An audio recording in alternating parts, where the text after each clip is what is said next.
खबरें तफसील से। जम्मू कश्मीर के जिला उधमपुर के शिवगढ़धर में फौजी हेलीकॉप्टर की क्रैश लैंडिंग में 2 पायलट हलाक हो गए। बताया जा रहा है कि गहरे धुंध के बायस फौजी हेलीकॉप्टर हादसे का शिकार हुआ। मकामी लोगों ने हादसे के बाद जख्मी पायलट्स को चारपाइयों पर लादकर घने पेड़ों और झाड़ियों से बाहर निकालकर अस्पताल में दाखिल कराया।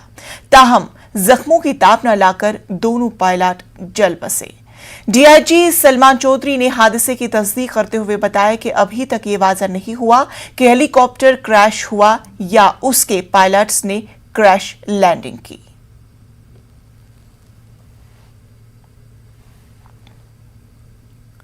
जिला बडगाम के हुमामा में एयरपोर्ट रोड पर एक आईईडी बरामद हुआ। सिक्योरिटी फोर्सेस ने आईईडी को बरामद किया और बाद में इसे नाकारा भी बना दिया गया। एक स्टील कंटेनर में आईईडी नस्ब किया गया था। बीती शब गुलू गली के करीब इसका पता चला और रात में ही बम डिस्पोजल दस्ते ने इसे नाकारा बना दिया।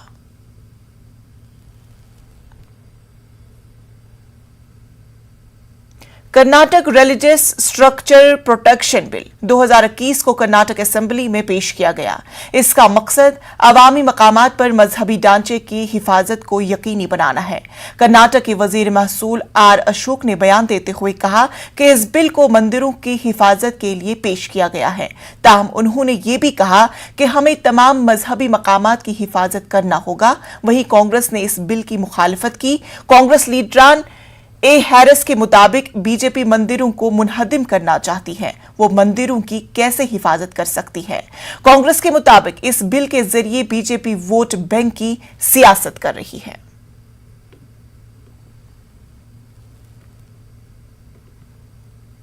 मुल्क के 13 अखाड़ों पर मुश्तमिल अखाड़ी परिषद के सदर मुहीद नरिंदर घरी की मुश्तबा मौत मामले में अब तक आधे दर्जन अफराद को हिरासत में लिया गया है। उनसे पूछताछ हो रही है। पूछताछ के बाद गिरफ्तारी हो सकती है। वहीं इलाहाबाद में सीएम योगी आदित्यनाथ ने नरेंद्र घरी को खराज अकीदत भी पेश किया और कहा कि इस मामले की जांच जारी है। अगर कोई कसूरवार पाया गया तो उसे बख्शा नहीं जाएगा। दूसरी तरफ इलाहाबाद हाईकोर्ट में एक पिटीशन दाखिल की गई है जिसमें सीबीआई जांच का मुतालबा किया गया। वहीं यूपी हुकूमत ने कहा कि अगर जरूरत पड़ी तो सीबीआई की जांच कराई जा सकती है। नरेंद्र घरी के शागिर्द आनंद घरी के मुताबिक उन्हें साजिश के तहत फंसाया जा रहा है। आनंद घरी ने इसे साजिश के तहत कत्ल का मामला भी बताया। वाज़ेह है कि इलाहाबाद के भागमरी मिट में नरेंद्र घरी की लाश मेहमान खाने के एक कमरे से पंखे से लटकी मिली थी। पुलिस ने महिंद्र नरेंद्र घरी की मौत को खुदकशी करार देते हुए इस पूरे मामले की आला सतही की जांच कराने की बात कही है। पुलिस के मुताबिक महिंद्र नरेंद्र घरी के कमरे से एक सुसाइड नोट भी बरामद हुआ है। 8 सफ़ात पर मुश्तमिल सुसाइड नोट में महिंद्र नरेंद्र घरी ने अपनी मर्जी से खुदकशी करने की बात लिखी है। सीएम योगी ने कहा कि इस मामले में अगर कोई कसूरवार है तो उसे बख्शा नहीं जाएगा। घटना को लेकर के बहुत सारे साक्ष्य कलेक्ट किए गए हैं। क्योंकि एक वरिष्ठ धर्माचार्य और अखाड़ा परिषद के अध्यक्ष से जुड़ा हुआ मामला है, उन्हें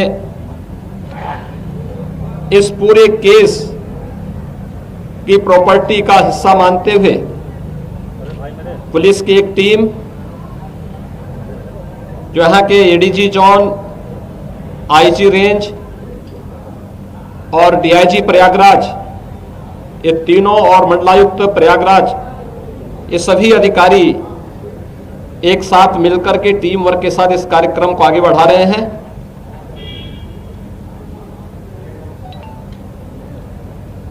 एक एक घटना का पर्दाफाश होगा और दोषी अवश्य सजा पाएगा। मेरी विनम्र अपील होगी सभी लोगों से कि संवेदनशील प्रकरण में अनावश्यक बयानबाजी से बचें। जांच एजेंसियों को निष्पक्ष ढंग से कार्यक्रम को आगे बढ़ाने दें और जो भी इसके लिए जिम्मेदार होगा उसको कानून के दायरे में ला करके कड़ी से कड़ी सजा भी दिलाई जाएगी। धार्मिक परंपरा के अनुसार पंचक होने के कारण उनके शिष्यों और अनुयायियों और अखाड़ा से जुड़े हुए पदाधिकारियों की राय है कि कल आज जनता के दर्शन के लिए उनका पार्थिव शरीर यहां पर बागंबरी पीठ पे ही रहेगा। कल 5 सदस्यीय एक टीम उनके पार्थिव शरीर का पोस्टमार्टम की कार्रवाई को संपन्न करेगा और उसके उपरांत जो भी धार्मिक रीति है शास्त्रोक्त पद्धति से उनकी भावनाओं के अनुरूप समाधि का कार्यक्रम यहां पर संपन्न होगा। राजस्थान हुकूमत की जानिब से कम उम्री की शादियों के इंदराज की इजाजत देने के कानून की मुखालिफत शुरू हो गई है। इस कानून को मनसूख करने के लिए सुप्रीम कोर्ट में एक मुफाद आमा की अर्जी दायर की गई है, जिसमें एनसीपीआर को भी फरीक बनाया गया है। एनसीपीसीआर के चेयरपर्सन प्रियांक कानूनगो से हमारी नुमाइंदा रचना ने बात की। राजस्थान असेंबली में एक कानून पास किया गया है जिसमें 18 साल से कम उम्र की लड़कियों की शादी को रजिस्ट्रेशन की मान्यता दी गई है और जिसका विरोध सुप्रीम कोर्ट में भी हो रहा है। एनसीपीसीआर को उसमें पार्टी बनाया गया है। हमारे साथ बात करने के लिए मौजूद हैं एनसीपीसीआर के चेयरपर्सन प्रियांक कानूनगो। सर, जिस तरीके से राजस्थान असेंबली में कानून पास किया गया, पीआईएल डाली गई है सुप्रीम कोर्ट में और एनसीपीसीआर को भी पार्टी बनाया है, तो आपका क्या स्टैंड रहने वाला है वहाँ पर? देखिए, आयोग ने अपने स्टैंड से ये अवगत कराया है सभी को कि ये कानून बच्चों के अधिकारों पर कुठाराघात है, बच्चों के शोषण को बढ़ावा देने वाला कानून है, बच्चों के शोषकों को प्रोटेक्शन देने वाला कानून है। चाइल्ड मैरिज की परिणति बच्चों के साथ बलात्कार में होती है और ये रैपिस्ट को, ये बच्चों के साथ यौन हिंसा को लेजिटिमाइज करने का काम करेगा। चाइल्ड मैरिज एक्ट का जहां उल्लंघन होता है वो आगे चल के पॉक्सो एक्ट का उल्लंघन होता है, जुवेनाइल जस्टिस एक्ट का उल्लंघन होता है। इतनी सी जो समझदारी की बात है वो अनफॉर्चुनेटली राजस्थान सरकार को समझ में नहीं आई और उन्होंने एक अपराध को लेजिटिमाइज करने का काम किया है। आयोग इसका विरोध करता है। हमने कल महामहिम राज्यपाल महोदय को इस कानून से होने वाले नुकसान और लीगल पोजीशन जो है उसके बारे में अवगत कराने के लिए एक पत्र प्रेषित किया है। इस कानून को लागू होने से रोकने के लिए हमारे पास जो रेमेडीज़ हैं हम सभी का इस्तेमाल करेंगे, लेकिन ये सुनिश्चित करने का काम आयोग करेगा कि बच्चों के अधिकारों की लड़ाई किसी भी हद तक लड़नी पड़े, हम लड़ेंगे। सर, अगर पीआईएल में आप लोगों को पार्टी नहीं बनाया जाता तो क्या तब भी एनसीपीसीआर इस पर एक्शन लेता? देखिए, आयोग का काम बच्चों के अधिकारों के संरक्षण से जुड़े हुए कानूनों की इम्प्लीमेंटेशन की निगरानी करना है और उस निगरानी के दौरान अगर हम ऐसा पाते हैं कि बच्चों के अधिकारों का उल्लंघन सरकारें कर रही हैं तो हमारे पास सुप्रीम कोर्ट जाने का विकल्प है।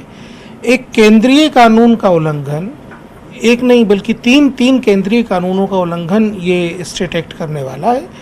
हम भारतीय संसद को स्पेशल रिपोर्ट सौंपने का भी मैंडेट हमारे पास है और हमें जितने भी अस्त्रों का उपयोग इस युद्ध में करना पड़े हम वो करेंगे, लेकिन बच्चों के संरक्षण के लिए जो आयोग की कटिबद्धता है, प्रतिबद्धता है, उससे डिगेंगे नहीं। तो हम इस्तेमाल करेंगे अपनी सभी पावर्स का।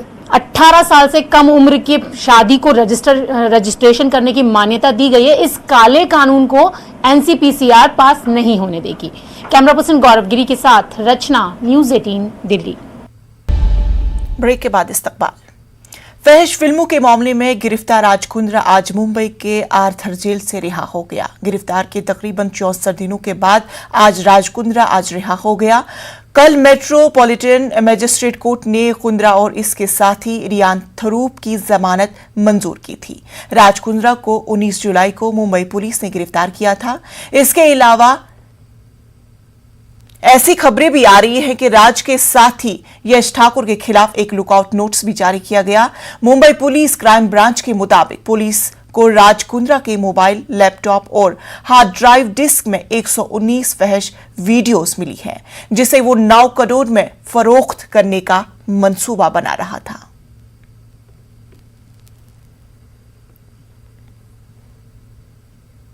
मुल्क की कई रियासतों में आइंदा होने वाले असेंबली इंतखाबात में आम आदमी पार्टी अपनी पूरी ताकत के साथ इंतखाबी मैदान में उतरने की तैयारी कर रही है।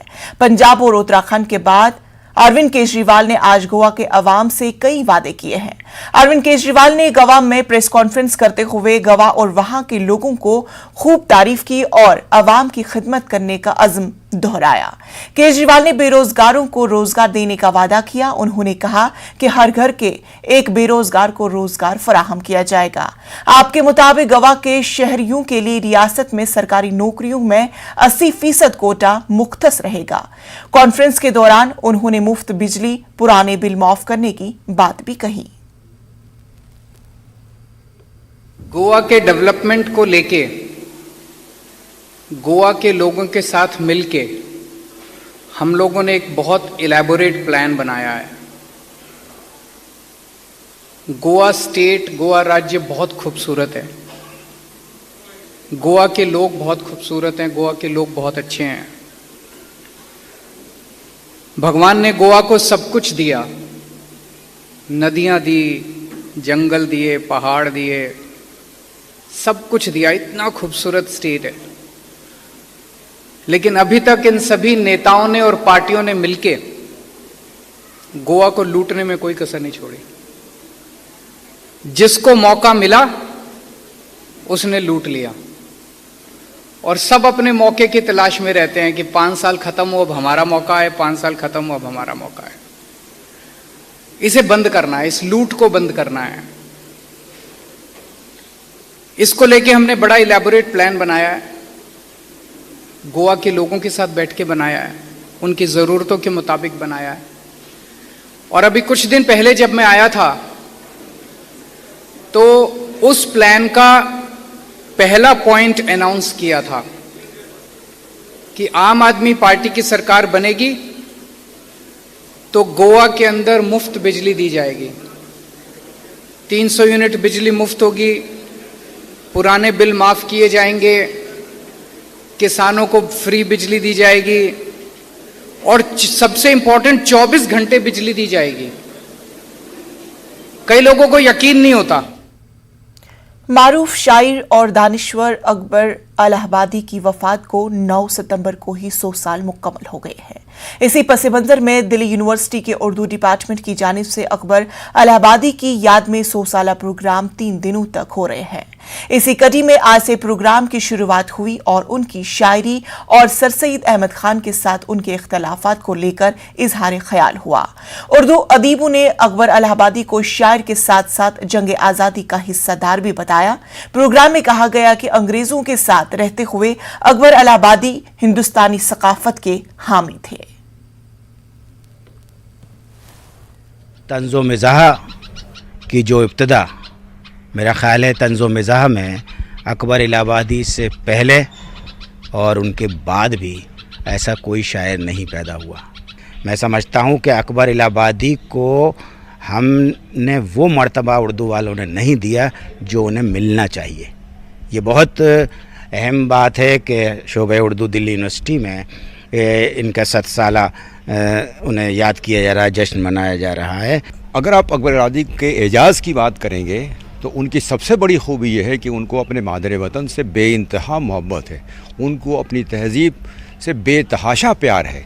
शोबा उर्दू दिल्ली यूनिवर्सिटी को ये एजाज़ हासिल हो रहा है कि पहली बार अकबर इलाहाबादी के वफ़ात के ताल्लुक़ से पहली बार 3 दिन का इंटरनेशनल सेमिनार ऑर्गेनाइज़ कर रहा है। पूरी हिंदुस्तान में न सिर्फ बल्कि पूरी दुनिया में, पाकिस्तान में भी इस नौइयत का अभी कोई सेमिनार नहीं हुआ है अकबर इलाहाबादी पे। ये पहला सेमिनार है इस नौइयत का जो हो रहा है। बहुत बहुत शुक्रिया। कर्नाटक में इन दिनों चंद अहम ज़ातें रिजर्वेशन का मुतालबा कर रही हैं। बेंगलुरु में बैकवर्ड क्लासिक डेवलपमेंट ट्रस्ट ने हुकूमत से मांग की है कि मौजूदा रिजर्वेशन में कोई तब्दीली न की जाए। ट्रस्ट के सदर ने कहा कि रियासत में 197 पिछड़े जातों को 2A जुमरे के तहत 15% रिजर्वेशन दिया गया है। पिछड़े जातों का हक छीनकर अगर बड़ी जातों को रिजर्वेशन देने की कोशिश की गई तो हुकूमत के खिलाफ रियासत की सतह पर धरना दिया जाएगा। Already developed and mainly equipped in this state. So those developed communities, so they demanded, they come to the 2A category. That thing is very difficult to that all our 197 backward communities. Backward communities 197 communities हैं, इसको government से 15% reservation रखे हैं। वो 197 communities में वो 15% भी तो शॉर्टेज है, वो भी किसी को जाना मुश्किल हो रहा। ऐसे में अभी समझो बहुत बड़े बड़े जो कम्युनिटीज़ है वो कम्युनिटीज़ के लोग भी हमें 2A में जमाइए और वो जो सहूलत है वो सहूलत सभी हमें भी दीजिए। दूसरी जानिब बंगलुरु की दीनियात सफा फाउंडेशन के तहत मुस्लिम नौजवानों को पुलिस में भर्ती के लिए तरबियत और रहनुमाई फराहम की जा रही है। पुलिस सब इंस्पेक्टर के ओहदों के लिए हुए फिजिकल इम्तिहान में 8 नौजवानों ने कामयाबी हासिल की। इसी मौके पर मुनक़िदा तकरीब में तलबा की हौसला अफजाई भी की गई। लड़कियों से भी अपील की गई कि वो मुसाबिकाती इम्तिहानात में हिस्सा लें। जिनकी ट्रेनिंग किस तरह हुई, मंगलूर एस एकेडमी, तो उनके माध्यम में हम ऑनलाइन क्लास चलाए। उसके लिए हर जोन के अंदर हम एक कमरा लिए, वहाँ पर जो है LCD वगैरह लगा करके ऑनलाइन बच्चों को ट्रेनिंग देते थे। तो हर जोन में 8 बच्चे 10 बच्चे होते, तो डेली शाम 5 बजे से 8 बजे तक उनकी क्लासेस चलते हैं। पूरे बच्चे अगर ऑनलाइन क्लास अटेंड करते हैं। 15 बच्चे एग्जाम लिखे फिजिकल का, 15 में 8 हमने क्लियर किए हैं। बाकी बच्चों को इंशाल्लाह 13 को एग्जाम है। अब इनका रिटर्न वगैरह रिटर्न जो है इंशाल्लाह नेक्स्ट मंथ 3 अक्टूबर को है। हर लड़की को बोलती हूँ कि अपनी पढ़ाई को आगे ले जाएं। हमारे कौम में लड़कियों की एजुकेशन इसलिए स्टॉप की कर दी जा रही है कि कॉलेज को जाने के बाद में लड़कियां खराब हो जाती हैं, गंदे माहौल में मिल जो के अपने कल्चर को ख़राब कर देते हैं। अगर पेरेंट्स की तरबियत सही रही, दीनी तालीम सही रही, शरई हुदूद के अंदर पढ़ते रहे तो कोई लड़की ख़राब नहीं होगी। तो मैं लड़कियों से ज़्यादा वालिदैन को एक मैसेज देना चाहती हूँ, बच्चों को दीन और दुनिया की तालीम दे के अच्छे अखलाक से आगे ले जाएंगे तो लड़की हर लेवल पे जा सकती है। कनाडा के अवाम ने एक बार फिर वजीर आजम जस्टिन ट्रूडो पर भरोसा जताया है। वजीर आजम जस्टिन ट्रूडो के अहम हरीफ ने शिकस्त तस्लीम कर ली है, लेकिन ट्रूडो की लिबरल पार्टी अक्सरियत हासिल नहीं कर पाई। ट्रूडो 2015 से इख्तिदार में है और 2019 से हाउस ऑफ कॉमन्स की अक़लियतों के साथ हुकूमत चला रहे हैं। ट्रूडो ने पिछले महीने स्नैप इलेक्शन का भी मुतालबा किया था।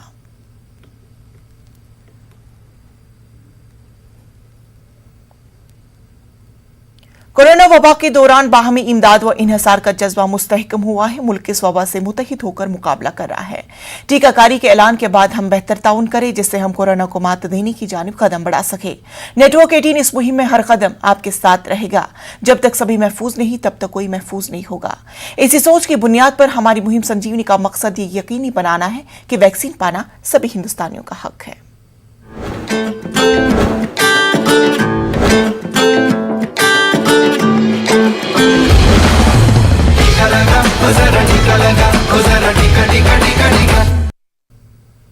क्या सैनिटाइजर नुकसानदेह है? क्या टीके आपके डीएनए को मुतासिर करते हैं? क्या टीकाकारी आपको कोविड-19 से मुतासिर कर सकता है?